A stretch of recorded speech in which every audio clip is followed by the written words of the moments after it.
Telangana cabinet సమావేశ నిర్వహణలో స్వల్ప మార్పు చోటు చేసుకుంది. శుక్రవారం జరగాల్సిన మంత్రివర్గ సమావేశం వాయిదా పడింది.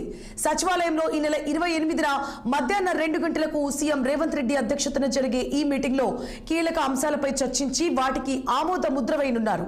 అయితే శుక్రవారం జరగాల్సిన ఈ మంత్రివర్గ మీటింగ్ తెలంగాణ మంత్రులు ఢిల్లీలోనే ఉండడంతో వాయిదా వేస్తూ నిర్ణయం తీసుకున్నారు. ఏఐసీసీ సమావేశంలో పాల్గొనేందుకు మంత్రులు ఉత్తమ్ కుమార్ రెడ్డి, పొన్నం ప్రభాకర్, వాకిటి శ్రీహరి, కొండా సురేఖతో పాటు డిప్యూటీ సీఎం భట్టి విక్రమార్క ఢిల్లీ వెళ్లారు. దీంతో రాష్ట్ర మంత్రివర్గ మండలి సమావేశాన్ని ఈ నెల 28న నిర్వహించాలని అధికారులకు సూచించారు సీఎం రేవంత్ రెడ్డి. ఇదే అంశానికి సంబంధించి మరిన్ని అప్డేట్స్ ని మా 6 టీవీ ప్రతినిధి అందిస్తారు. చెప్పండి, ఇప్పుడు కేబినెట్ సమావేశం పోస్ట్ పోన్ అయింది. మరి ఇప్పుడు మంత్రులు ప్రస్తుతం ఢిల్లీలో ఉన్నారు. వారు తిరిగి ఎప్పుడు హైదరాబాద్ చేరుకునే అవకాశాలు ఉన్నాయి?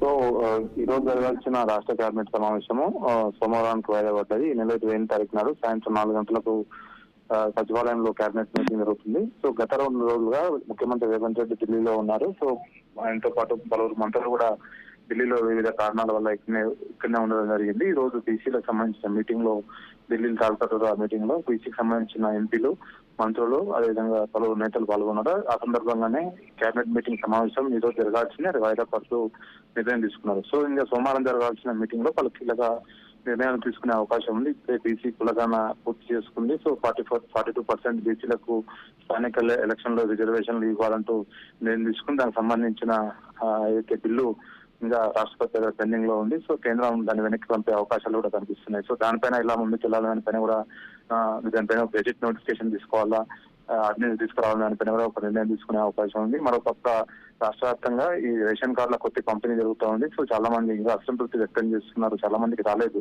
సో దానిపైన కూడా ఒక నిర్ణయం తీసుకునే అవకాశం ఉంది. మరోపక్క ఇందిరమ్మ ఇల్లు, ఇతర అంశాలు చాలా పెండింగ్ అంశాలు ఉన్నాయి. సో వాటిపైన ఖచ్చితంగా 28 రోజు కేబినెట్ లో చర్చించే అవకాశాలు అయితే కనిపిస్తుంది.